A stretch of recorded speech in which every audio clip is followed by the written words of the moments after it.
Now, once upon a time, if you'd said the word chopper, you meant a big, fat, loud, garishly painted, ludicrously extended bike, like my very own Saxon.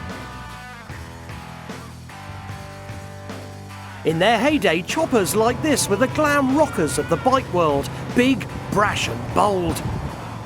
But come the recession, the companies who built these choppers, like the glam rockers themselves, proved that everything that glittered didn't always bring in the gold.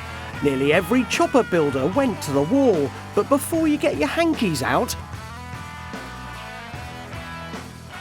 the chopper, I'm delighted to say, is still alive and well and thriving in, surprise, surprise, Southern California.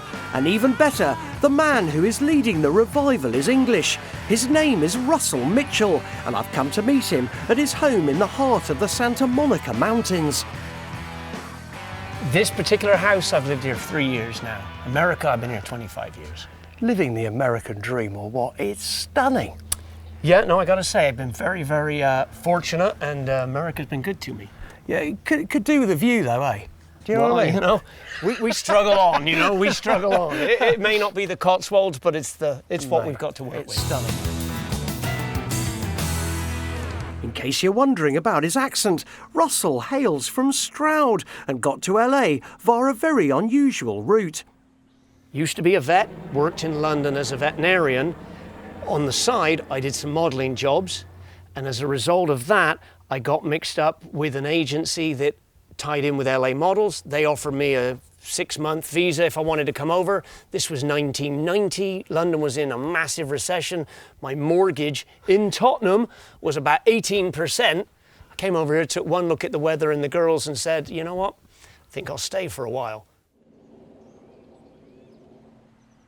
25 years later, Russell has turned his hobby, bike building, into his business, building these custom choppers, which bear as much resemblance to my Saxon as I do to Tom Cruise. I just really like that minimalist aesthetic, and that's what shone through in my designs, and I think that equates to a sort of timeless, classic style that can endure over a period, whereas that whole brightly coloured, overdone, over-exaggerated chop thing, yeah, that was fashion, but fashion comes and fashion goes, and when fashion goes, what you're left with is worthless. This is one of his first chopper designs. It really encapsulates his style and is very much available today. This was cutting edge for me at the time, because I'd never seen anybody do the textured black coating. This was the bike that basically introduced the Scotch-Brite, you know, brushed metal finish. Yeah. I was super proud of it in the day. I'm still super proud of it. Moving more up to date, this high-barred chop is one of his current faves. But this really epitomises the kind of minimalist vibe for you, yeah? I mean, there's nothing going on here. Where's everything gone? Yeah, we're very well known for our super clean handlebars. And as you say, the whole minimalist vibe. This particular bike has a foot clutch and a jockey shift, and then all the switches for your turn signals, horn, high-low, starter are hidden in the underside of this grip. Though Russell still builds bikes from the ground up, a lot of what he does now is more about modifying factory bikes like this Harley Davidson.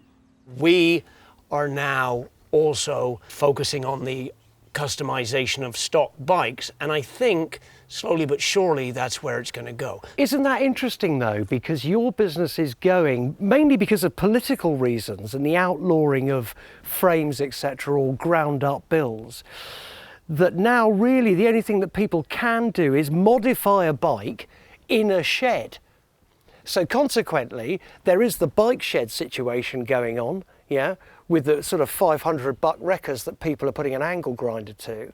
But there's also the more considered, you might argue, you know, shed builds which people are buying your parts for.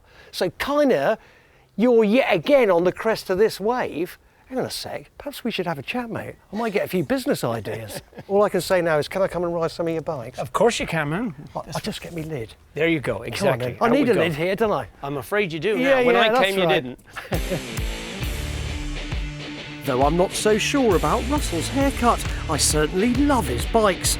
I'm on his custom version of a Harley Night Train. For my money, it'd be better with a thinner front tyre, but it still handles really well, and I love the understated cool of its paint job.